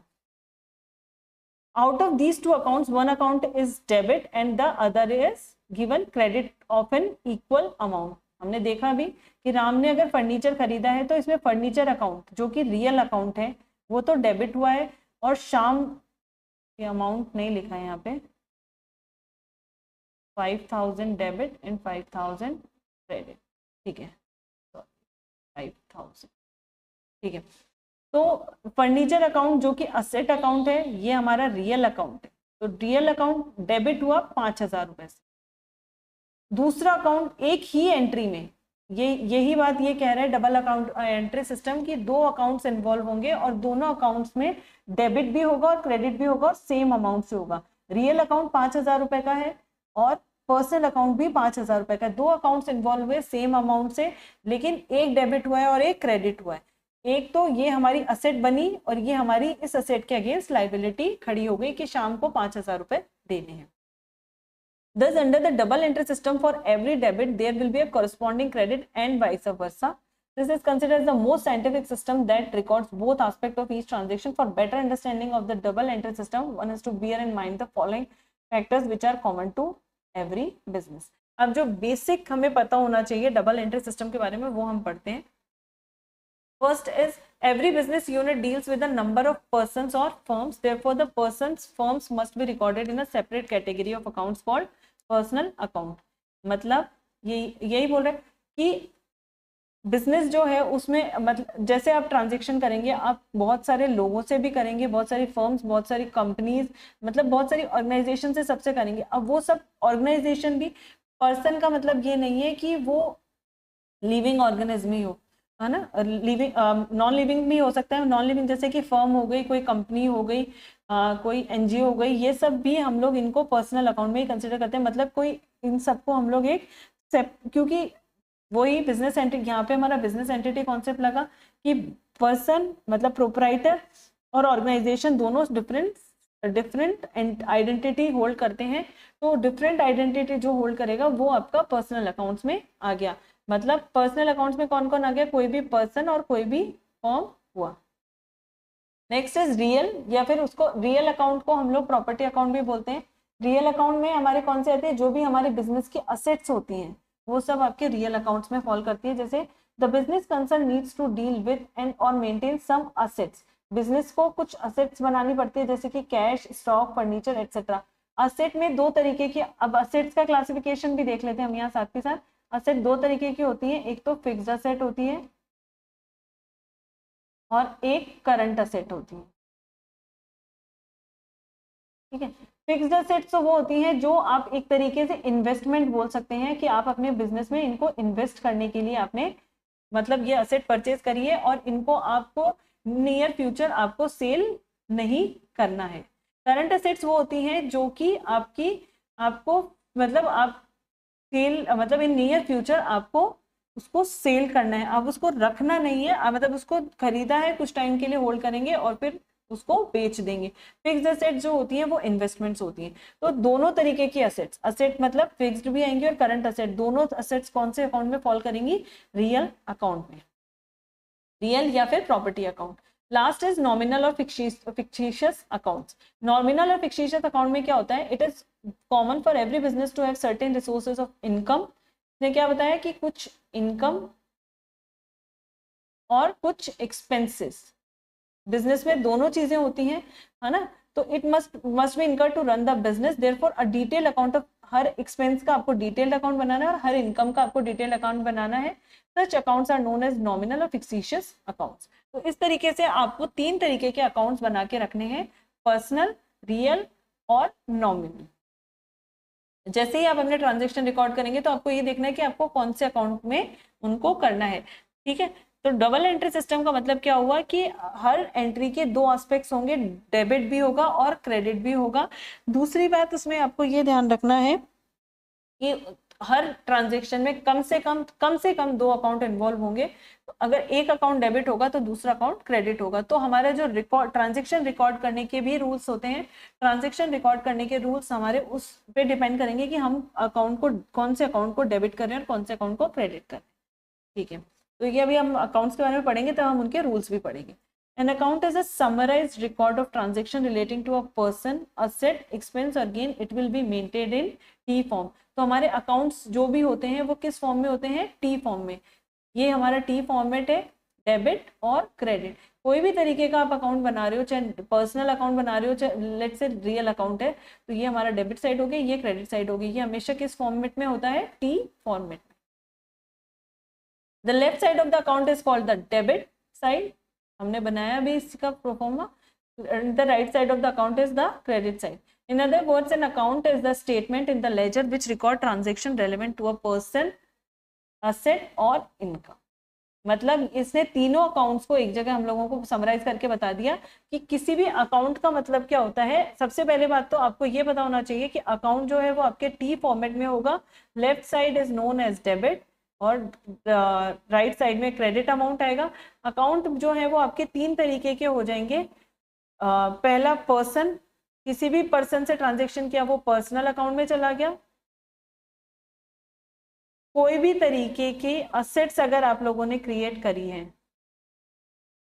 तो वो आपके रियल अकाउंट में चली गई। और कोई भी तरीके का अगर आपकी इनकम है या कोई भी तरीके के आपके एक्सपेंसेस हैं वो आपके नॉमिनल अकाउंट में चले गए। ठीक है, तो ये हम लोगों ने अकाउंट के बारे में पढ़ा। ये हमें बताया हुआ है अकाउंट्स के बारे में। Personal accounts, impersonal accounts. Personal accounts तो कौन से हो गए? नॉमिनल पर्सन अकाउंट्स या अकाउंट्स ऑफ इंस्टीट्यूशन या फर्म। नॉमिनल या पर्सनल अकाउंट मतलब कोई भी पर्सन हो गया, लेट्स से अर्जुन, राम, श्याम, ये सब तो हमारे इसमें आ गए नॉमिनल पर्सनल अकाउंट में, नॉमिनल या पर्सनल अकाउंट में। अकाउंट ऑफ इंस्टीट्यूशन या फर्म, कोई भी कंपनी का नाम आ गया, कोई भी कंपनी का अकाउंट होगा, जैसे हमने किसी भी कंपनी से ट्रांजेक्शन किया तो एबीसी कंपनी है ना, XYZ कंपनी, तो ये सब होंगे सब पर्सनल अकाउंट में। लेकिन हम लोगों ने पर्सनल अकाउंट को भी दो तरीके से बाइफरकेट कर दिया कि only persons and only institutions. Next is impersonal accounts. Impersonal accounts में कौन कौन से आ गए? रियल अकाउंट और नॉमिनल अकाउंट। रियल अकाउंट्स में टेंजिबल रियल अकाउंट्स और इनटेंजिबल रियल अकाउंट्स। ठीक है, तो रियल अकाउंट्स का मतलब तो हम लोग समझ गए असेट्स, लेकिन ये टेंजिबल और इंटेंजिबल क्या होती है? टेंजिबल असेट्स जो होती है, जो दैट कैन बी टच्ड, जिसको हम लोग देख सकते हैं, टच कर सकते हैं, फील कर सकते हैं, that are tangible assets. Simple सी बात याद रखो, टेंजिबल असेट जैसे कि कोई भी फर्नीचर हुआ, स्टॉक हुआ, कैश हुआ, ये सब क्या है कि हम लोग इनको टच कर सकते हैं, they are tangible assets. Intangible real accounts मतलब कि इनटेंजिबल असेट्स आएंगी। इनटेंजिबल असेट्स कौन सी होती है? That cannot be touched, मतलब वो असेट्स आपकी क्रिएट हुई है, जैसे आपकी बिजनेस की गुडविल। गुडविल जो है, गुडविल मतलब होता है कंपनी की रेपुटेशन। रेपुटेशन जो है वो आपकी क्रिएट हुई है, वो भी एक तरीके से कंपनी की असेट है, लेकिन उसको आप ना टच कर सकते हैं, ना स्टोर करके रख सकते हैं, ना फील, मतलब सिर्फ आप अपनी बुक्स ऑफ अकाउंट्स में उसे आपकी मार्केट वैल्यू के बेसिस पे आप उसे रिकॉर्ड कर सकते हैं, but it can not be stored और टच्ड। ये डिफरेंस होता है टेंजिबल असेट्स और इनटेंजिबल असेट्स। दोनों रिकॉर्ड होंगे रियल अकाउंट्स में ही, लेकिन हमें डिफरेंस पता होना चाहिए टेंजिबल असेट्स में और इनटेंजिबल असेट्स में। ठीक है, नहीं, last is nominal account. Nominal account के भी दो हो गए, इनकम भी आ गई और खर्चे भी आ गए, एक्सपेंसेस। ठीक है, तो ये हमारा अकाउंट्स का फॉर्मेट हुआ। तो हम लोग एक बार इसको ब्रीफली देख लेते हैं। अकाउंट्स जो है वो हमारे टी फॉर्म में होंगे, left side is of debit and right side is of credit. 3 तरीके के हमारे अकाउंट्स है, personal account, real account and nominal account. Personal account को भी हम लोगों ने 2 तरीके से बाइफरकेट कर दिया, इन पर्सन या फिर फर्म और इंस्टीट्यूशन। रियल अकाउंट को 2 तरीके से बाइफरकेट किया, टेंजिबल रियल अकाउंट और intangible real account. Nominal account को किया इनकम और एक्सपेंसेस। ठीक है, तो ये हमें पता चला कि हमारे अकाउंट्स कैसे मेंटेन होते हैं। अब इसको हम लोग आगे बढ़ते हैं कि अकाउंट्स कितने तरीके से क्लासिफाई किए हुए हैं। 3 types, personal accounts, real accounts and nominal accounts. In these 3 category of account, all business transaction relating to financial will be recorded. अब हमें ये पता होना चाहिए, ये तो हमें पता चल गया कि हमें किसको किस कैटेगरी में डालना है, मतलब कि जो भी ट्रांजेक्शन होता है उसमें 2 पार्टीज इन्वॉल्व हैं, तो वो पर्सनल में आएगी, रियल में आएगी या नॉमिनल में आएगी, ये हमें पता चल गया। लेकिन अब इनके रूल्स क्या हैं, हमें इन तीनों अकाउंट्स को रिकॉर्ड करने के रूल्स भी पता होने चाहिए। इन तीनों अकाउंट्स में रिकॉर्ड करने के 3 गोल्डन रूल्स हैं, वो हमें याद रखने पड़ेंगे। अगर पर्सनल अकाउंट इन्वॉल्व है किसी भी ट्रांजेक्शन में, तो आपको सिंपल सा एक रूल ध्यान रखना है, debit the receiver, credit the giver. मतलब जो रिसीव करेगा उसको डेबिट करना है, और जिसको देना है, मतलब जो पैसा रिसीव करेगा वो डेबिट, और जिसको पैसा देना है वो क्रेडिट होगा। ये पर्सनल अकाउंट का रूल है। इनके एग्जांपल्स करेंगे हम लोग अभी। रियल अकाउंट में हम लोग असेट रिकॉर्ड करते हैं, तो इसका गोल्डन रूल है, debit what comes in, credit what goes out. ठीक है, तो ये इसका रूल है रियल अकाउंट का कि जो आ रहा है बिजनेस में उसको तो डेबिट करो और जो जा रहा है उसको क्रेडिट करो। भाई असेट आ रही है तो उसको डेबिट कर लो और असेट जा रही है तो उसको क्रेडिट कर दो, क्योंकि वो हमारे पास से खत्म हो गई। Last is nominal account. Nominal account का क्या रूल होता है? Debit all expenses and losses, मतलब हमारे जो भी खर्चे हैं या फिर हमारे जो भी लॉस हैं उनको सबको डेबिट करो, and credit all incomes and gains. भाई हमारे जो भी खर्चे हैं उनको तो डेबिट करो, या हमारे जो नुकसान है उनको डेबिट करो, और जो भी हमारी इनकम या हमारे मुनाफा है उनको सबको क्रेडिट करो। ये नॉमिनल अकाउंट का रूल है। एक बार इनको देखते हैं, फिर उसके आगे उनके एग्जांपल्स देखते हैं। Personal accounts, account of persons, partnership firm, companies और cooperative institution will be treated as personal accounts. तो क्लियर हो गया, पर्सनल अकाउंट्स में हम लोग कोई भी इंडिविजुअल मतलब कोई भी पर्सन है, लिविंग पर्सन, या फिर कोई पार्टनरशिप फर्म, कोई भी तरीके की कंपनी, कोई भी तरीके की कोऑपरेटिव इंस्टीट्यूशन, कुछ भी, सब पर्सनल अकाउंट में होंगे। Example, capital amount of the proprietor, drawing amount of the proprietor, debtors amount, creditors account, bank account, सब किसमें आएंगे? Personal account. Most importantly bank account. Bank account जो है वो पर्सन के नाम पे होता है हमेशा, ऑर्गेनाइजेशन है तो ऑर्गेनाइजेशन के नाम पे होगा, इसलिए इसको पर्सनल अकाउंट में करते हैं। बाकी सब तो हमें पता चल जाएगा नाम से, लेकिन बैंक अकाउंट का क्लियर ध्यान रखना कि ये हमारे पर्सनल अकाउंट में आएगा। कैपिटल, ये जो प्रोप्राइटर जो भी कैपिटल आपके इन्वेस्ट करते हैं वो भी पर्सनल अकाउंट का पार्ट है। ड्रॉइंग अमाउंट का मतलब क्या होता है कि प्रोप्राइटर बिजनेस में इन्वेस्ट करता है तो बिजनेस से कुछ विड्रॉ भी करता है, ठीक है, तो उस विड्रॉल को हम लोग क्या बोलते हैं? ड्रॉइंग। चाहे वो अपने मंथली एक्सपेंसेस की तरह ले या किसी भी तरीके से अगर विड्रॉ करता है तो उनको प्रोप्राइटर की ड्राइंग्स बोलते हैं। इन्वेस्टमेंट को तो कैपिटल बोलते हैं और उसके जो विड्रॉल है उसको ड्राइंग्स बोलते हैं। वो सब पर्सनल अकाउंट में आएंगे। डेटर्स अकाउंट, कोई भी तरीके का क्रेडिटर अकाउंट, ये सब कौन से अकाउंट्स है? Personal accounts. Next is real account. Any business transaction relating to property, asset or possession are recorded in separate category of amount known as real account. Real account are the account relating to either tangible things जो कि touch कर सकते हैं, जैसे कि cash, building, furniture. अब clear हुआ। Bank account क्योंकि आपके पर्सन के या ऑर्गेनाइजेशन के नाम पे होता है इसलिए उसको पर्सनल अकाउंट में रिकॉर्ड करते हैं। और रियल अकाउंट कैश, कैश क्योंकि असेट है हमारी ऑर्गेनाइजेशन की। बाकी सब चीजें क्लियर हो जाती है, बिल्डिंग, फर्नीचर सब पता चल रहा है असेट है। ध्यान रखना कैश भी आपके असेट है, वो भी आपके रियल अकाउंट में आएगी। इनटेंजिबल असेट जो कि नॉन विजिबल है, जैसे कि आपके गुडविल, आपके जो पेटेंट राइट्स होते हैं ये सब क्या होते हैं? हमारे इनटेंजिबल असेट्स। इन सबको भी हम लोग रियल अकाउंट में करते हैं। किस रूल के साथ? डेबिट व्हाट कम्स इन, मतलब असेट आई उसे डेबिट करो और असेट तो गई तो उसे क्रेडिट करो। Last is nominal account. It relates to expenses, क्या क्या है? खर्चे, income, losses and gains of business organisation, जैसे कि सैलरी खर्चा हो गई, रेंट खर्चा हो गया, इंटरेस्ट खर्चा हो गया, कमीशन, डिस्काउंट रिसीव, ये सब हमारे खर्चे हैं। इन सबको हम लोग किस अकाउंट में रिकॉर्ड करेंगे? Nominal account. तो नॉमिनल अकाउंट का क्या रूल लगेगा? Debit all expenses and losses and credit all incomes and gains. अब इनके रूल्स देख, ये पढ़ते हैं हम लोग एक बार। Rules of double entry system. Double entry system ensures recording of receiving of values and giving the values of each transaction. वही कि दोनों इस पे इंपैक्ट आएंगे, रिसीविंग भी और गिविंग भी। Debit is the symbol for, debit का सिंबल क्या होता है? डीआर, और क्रेडिट का सिंबल होता है सीआर, ठीक है। When an account receives the benefit or value of the transaction, it is debited. When it gives or forgives the benefit or value, it is credited. इसका मतलब क्या है कि अगर आपको अपने ऑर्गेनाइजेशन के लिए कुछ बेनिफिट हो रहा है या फिर आपके मतलब कुछ आ रहा है आपके ऑर्गेनाइजेशन में तो डेबिट हुआ, और कुछ जा रहा है मतलब आप नुकसान, फॉरगोज द बेनिफिट का मतलब क्या होता है? एक तरीके से आप नुकसान बोल सकते हो उसको, तो आप क्रेडिट करोगे। Therefore the basic rule of double entry book keeping are debit the account which receives the benefit, credit the account. आपको कुछ नहीं, आपको सिंपल से अकाउंट मेंटेन करने के, तीनों अकाउंट मेंटेन करने के 3 बेसिक गोल्डन रूल्स याद रखने हैं और उस बेसिस पे आपको अपने अकाउंटिंग करनी है। अब इनके कुछ एग्जाम्पल्स देखते हैं हम लोग।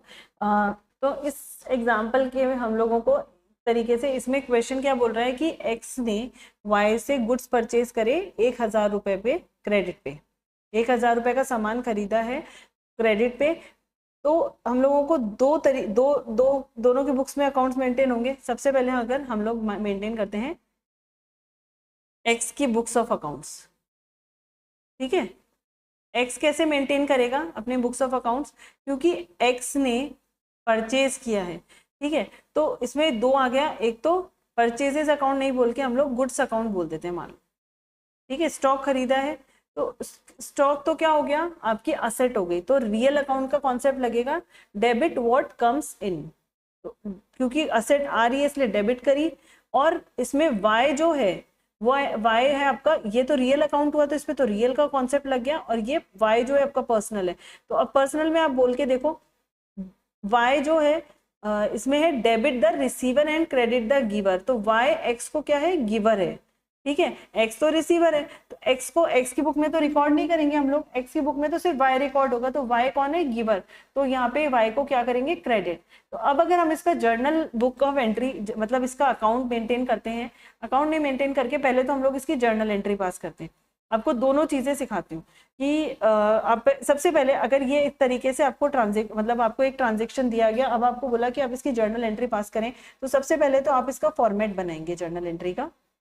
जर्नल एंट्री का फॉर्मेट ये है, यहाँ पे आप मेंटेन करेंगे डेट, दिस इज पर्टिकुलर, फिर यहाँ पे आएगा आपका डेबिट और ये आया आपका क्रेडिट, ठीक है। तो मान लो कि जो भी है 111 हमने डेट ले ली। अब इसके पर्टिकुलर में क्या करना है, आपको इसकी एंट्री पास करनी है। तो अब गुड्स तो क्या है, आपके रियल अकाउंट है, तो डेबिट होंगे, डेबिट व्हाट कम्स इन। तो इसमें आपने बुक्स में एंट्री करी गुड्स अकाउंट डेबिट टू, क्योंकि वाई को क्रेडिट करना है तो टू वाई अकाउंट। कितना अमाउंट है, 1000 रुपए। ये आपकी जर्नल एंट्री पास हुई सबसे पहले तो एक्स की बुक्स में। अब एक्स की बुक्स में आप अकाउंट्स बनाएंगे, एक्स की बुक्स में आप अकाउंट, ये तो रही एक्स की बुक्स ऑफ अकाउंट्स में। अब हमें वाई की बुक्स ऑफ अकाउंट्स में भी करनी है। अब wise books of accounts, language में ज्यादा ना फंसे, आपको सिंपल क्या करना है, आपको ये देखना है कि क्या क्या चीजें हैं यहाँ पे। फिर वही बात है कि इसने transaction was purchase good from Y, purchases account, अब ये सिर्फ समझा रहा है। अब वही हमारे दो चीजें इन्वॉल्व होंगी, गुड्स अकाउंट वाई की बुक्स में भी, लेकिन अब वाई की बुक्स में कौन रिकॉर्ड होगा, एक्स। तो गुड्स अकाउंट क्या हुआ, रियल अकाउंट। सबसे पहले तो आपको अकाउंट का टाइप देखना है, एक्स अकाउंट हुआ आपका पर्सनल अकाउंट। तो हमने दोनों के टाइप ऑफ अकाउंट देख लिए। अब रियल अकाउंट का रूल बोलेंगे debit what comes in and credit what goes out. Y के केस में गुड्स जो है वो आ नहीं रहे हैं, सामान जा रहा है, तो यहाँ पे गुड्स क्या होंगे, क्रेडिट, ठीक है। Next x account, x account क्या है, पर्सनल अकाउंट है। तो पर्सनल अकाउंट का रूल क्या था, debit the receiver and credit the giver. अब एक्स इस केस में कौन है, डेबिट द रिसीवर, मतलब हमें इससे पैसा लेना है, ना देना नहीं है, हमें इससे पैसा लेना है, तो रिसीव करना है इससे पैसा, इसलिए वाई की बुक्स ऑफ अकाउंट्स में एक्स को हम लोगों ने डेबिट किया। तो वाई की बुक्स ऑफ अकाउंट्स में फिर से हम जर्नल एंट्रीज पास करेंगे, वही फॉर्मेट हमारा जर्नल का सेम है। आपको यहाँ डेट मेंटेन करनी है, पर्टिकुलर्स, डेबिट एंड क्रेडिट, ठीक है। डेट हमने एक एक एक ली थी तो वही डेट इसमें आएगी। अब यहाँ पे डेबिट कौन हो रहा है, एक्स अकाउंट, तो पहले एक्स अकाउंट आ जाएगा, X account debit to goods account credit, ठीक है। अमाउंट दोनों का सेम, ये हमने कॉन्सेप्ट पढ़ा था, ये अमाउंट सेम रहेगा, ठीक है। फिर इसमें एक नरेशन आ जाएगी, जर्नल में आपको एक नरेशन भी लिखनी पड़ेगी ना। अब पता कैसे चलेगा कि ये अकाउंट डेबिट किया, ये क्रेडिट किया, क्यों किया, तो being sale done to X, ठीक है। इससे हमें पता चल गया कि वाई की बुक्स ऑफ अकाउंट्स प्रॉपर तरीके से मेंटेन हो गई, कि एक्स का अकाउंट डेबिट मतलब हमारे एक्स जो है वो डेटर है, गुड्स हमारा यहाँ से 1000 रुपए का जो हमारा स्टॉक था उसमें से 1000 रुपए का स्टॉक खत्म कम हो चुका है हमने, और हमें 1000 रुपए एक्स से लेने हैं। अब नरेशन पढ़ने से हमें हर ट्रांजेक्शन का पता चल जाएगा कि ये एंट्री क्यों की गई है, ठीक है। Next is real account. अब रियल अकाउंट का एक एग्जांपल करते हैं। रियल अकाउंट का गोल्डन रूल हमने पढ़ा था, debit what comes in and credit what goes out. अब इसमें है हमारा question, transaction is that a machine is purchase for ₹30,000 for cash. 30,000 रुपए की मशीन खरीदी कैश में, डेबिट या क्रेडिट नहीं है। तो इसमें हमारे दो अकाउंट इन्वॉल्व हुए, एक तो कैश अकाउंट और एक मशीनरी अकाउंट। यहाँ पे हमारे दोनों अकाउंट रियल अकाउंट है। दोनों अकाउंट कैसे हैं? Real account. Cash real account, machine क्योंकि दोनों असेट है इसलिए दोनों रियल अकाउंट, तो दोनों पे रियल अकाउंट का कॉन्सेप्ट लगेगा। Debit what comes in and credit what goes out. तो इस केस में मशीन तो हमारी आ रही है और 30,000 रुपए हमारे जा रहे हैं, तो debit what comes in, asset तो आई है और कैश गया है तो उसको क्रेडिट कर दो। जर्नल एंट्री पास करके देखें।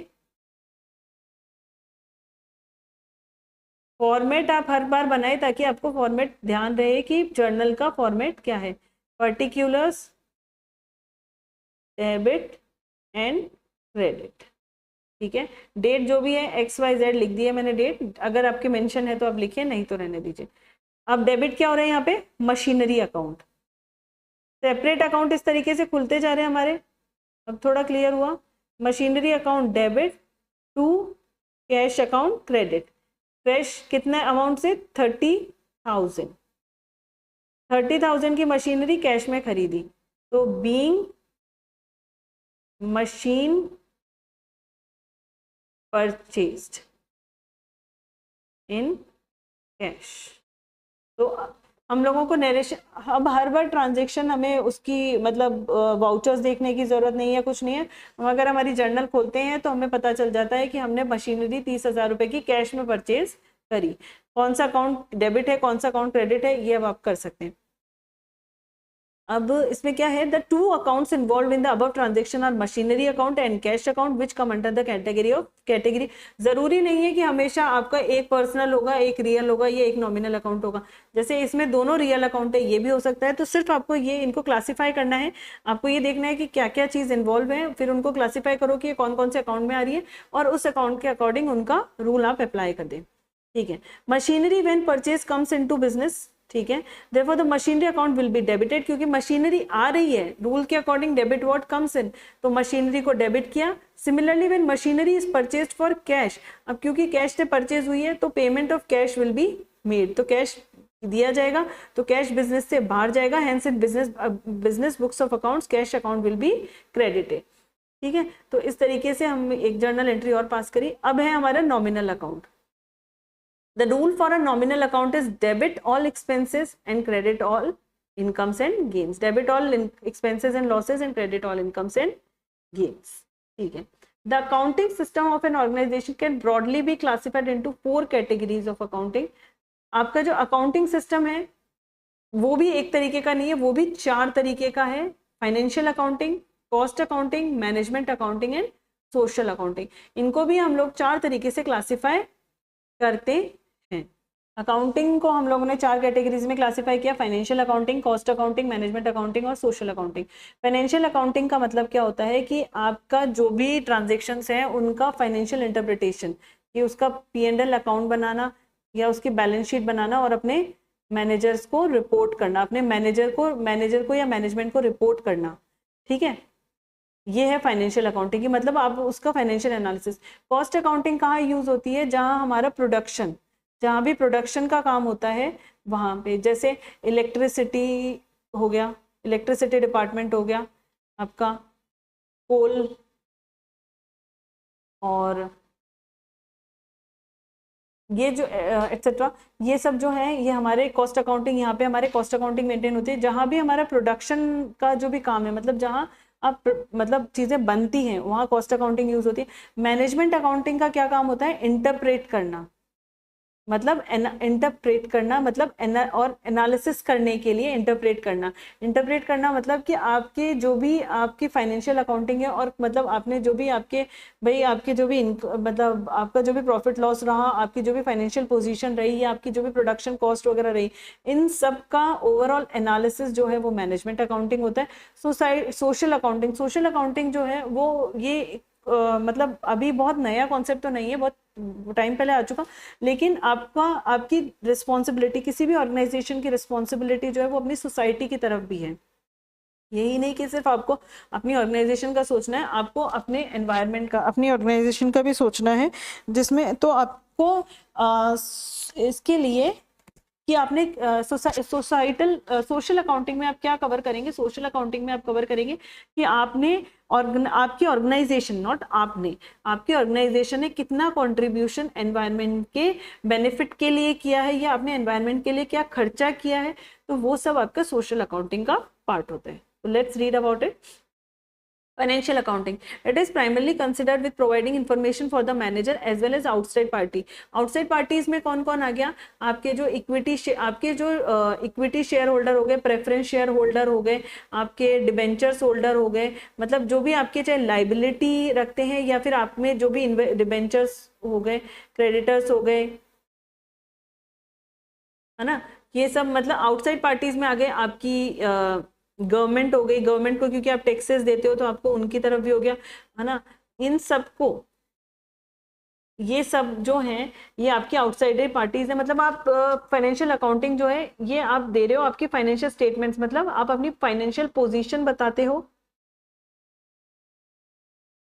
फाइनेंशियल अकाउंटिंग के थ्रू आप अपनी फाइनेंशियल पोजीशन बता रहे हो ऑर्गेनाइजेशन की, अपनी मैनेजमेंट को, ताकि वो डिसीजन ले सके, और आउटसाइड पार्टीज को कि उन्होंने पैसा लगाया हुआ है तो उनका पैसा वर्दी है, मतलब उनको पता होना चाहिए कि उनका पैसा डूब नहीं रहा है, उनका पैसा सही हाथों में है और उनको फायदा हो रहा है, तो इसको फाइनेंशियल अकाउंटिंग कहते हैं. Cost accounting, it deals with design and cost system and procedure relating to the production and distribution activity of an organisation. ठीक है, तो जहां भी प्रोडक्शन रिलेटेड एक्टिविटीज हैं वहां पे हम लोग कॉस्ट बेसिस पे रिकॉर्ड करते हैं, इसे हम बोलते हैं cost accounting. Next is management accounting. It is to present accounting, जो इन्फॉर्मेशन आपने बनाई है, जो आपने फाइनेंशियल अकाउंटिंग बनाई, इन्फॉर्मेशन दी है मैनेजमेंट को in the form of process data. It collects data from financial accounting and cost accounting and then analyse, मतलब जो डेटा आपने फाइनेंशियल अकाउंटिंग में और कॉस्ट अकाउंटिंग के थ्रू दिया उसको एनालिसिस करना और उससे जो रिजल्ट इंटरप्रेट करना, कि आपकी इंटरप्रेट क्या करोगे भाई, ऑर्गेनाइजेशन ये इंटरप्रेट करेगी कि आपका भाई आपकी पोजीशन इंटरप्रेट करेगी कि आपने जो डेटा दिया है उस बेसिस पे आप मतलब कहाँ स्टैंड कर रहे हो, कुछ स्टैटिस्टिकल टेक्निक्स वगैरह लगा के कुछ मतलब करके इस तरीके से प्रॉपर डिसीजन लेने के लिए मैनेजमेंट अकाउंटिंग की जाती है. Last is social accounting. It is the application of the double entry system of book keeping to societal activities. ठीक है, नेक्स्ट हमारी जो फाइनेंशियल अकाउंटिंग है, फाइनेंशियल अकाउंटिंग भाई हम इतनी देर से सब जो पढ़ रहे हैं फाइनेंशियल अकाउंटिंग के पढ़ रहे हैं, उसका ऑब्जेक्टिव क्या है तो आपको पता होना चाहिए. The objective of financial accounting is to help to prepare to basic financial statements, namely the P&L account and the balance sheet account. Financial accounting का बेसिक ऑब्जेक्टिव क्या है कि आपको P&L अकाउंट दो फाइनेंशियल स्टेटमेंट्स बनानी है, profit and loss account और balance sheet. Profit and loss से हमें पता चलता है कि हमारी मतलब अकाउंटिंग पीरियड कौन से पढ़ा था, तो हमारा जो भी एक रेलेवेंट अकाउंटिंग पीरियड है उसमें हमने कितना मुनाफा किया है या हमें कितना नुकसान हुआ है, और बैलेंस शीट जो है वो हमारी फाइनेंशियल पोजीशन बताता है कि हमारी कितनी असेट है और उसके असेट के अगेंस्ट हमारी कितनी लाइबिलिटीज क्रिएटेड है. The following are the steps in the accounting procedure. हमने स्टेप्स ऑलरेडी पढ़े हुए हैं. सबसे पहला जर्नल में रिकॉर्ड करना, लेजर में पोस्टिंग करना, फिर लेजर को बैलेंस करना. इस तरीके से अगर आप चीज़ों को याद रखेंगे तो आपको कहीं भी दिक्कत नहीं होगी एग्जाम में. उसके बाद आपको अपनी प्रॉफिट एंड लॉस अकाउंट बनाना और बैलेंस शीट बनाना. ये दोनों चीज़ें आपकी फाइनेंशियल पोजीशन को फाइनेंशियल पोजीशन को बताती है ऑर्गेनाइजेशन. ठीक है, तो ये हम लोग स्टेप्स देखते हैं. Recording the transaction in the books of primary entry, journal और subsidiary books, passing the entries in the proper accounts ledger. Third is preparing the trial balance. Next is preparing the final accounts of financial statement, profit and loss account and balance sheet. तो ये हमारा accounting procedure. ठीक है, journal. अब journal क्या होती है? Journal is the book of origin. हम लोग पढ़ते आ रहे हैं और जर्नल में हमने कुछ एंट्रीज भी करी है. Journal is a book of original entry. आपको बताया था it is book of original entry, क्योंकि सबसे पहले ट्रांजेक्शन कहाँ रिकॉर्ड किए जाते हैं? जर्नल में. As and when the transaction takes place, आप उसको सबसे पहले जर्नल में रिकॉर्ड करते हैं, इसलिए इसको ओरिजिनल बुक ऑफ एंट्री भी बोलते हैं. Transaction of the company are first return in the journal, it is a daily record of, इसमें डेली बेसिस पे ट्रांजेक्शन रिकॉर्ड होते हैं। जैसे ही मैंने क्या बोला, as and when the transaction takes place, मतलब जैसे ही ट्रांजेक्शन होता है, जैसे ही ट्रांजेक्शन होता है हम उसको सबसे पहले जर्नल में रिकॉर्ड करते हैं। ये अब आपका जर्नल का फॉर्मेट है, आपको ध्यान रखना पड़ेगा।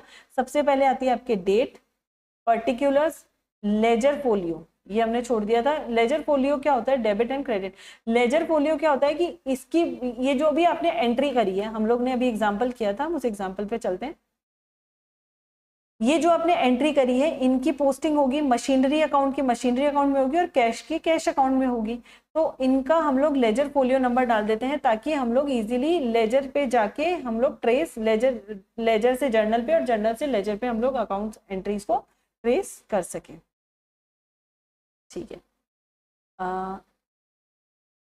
इफ हमारा lecture double entry system of accounting, हमारा लेक्चर यही टॉपिक हम लोग ने कवर करा है। अगर आप लोगों की कोई क्वेरी रहती है, हमने जो पढ़ा है उस रिगार्डिंग अगर आपकी कोई भी तरीके की कोई भी क्वेरी रहती है, और अगर आप चाहते हैं कि मैं आपको जर्नल एंट्रीज के कुछ और क्वेश्चंस करवाऊं, तो प्लीज़ आप मुझे अपने क्वेश्चंस दें ताकि हम उन्हें नेक्स्ट लेक्चर में सॉल्व कर सकें। और अगर कोई भी तरीके की क्वेरी रहती है, so you can ask. Thank you.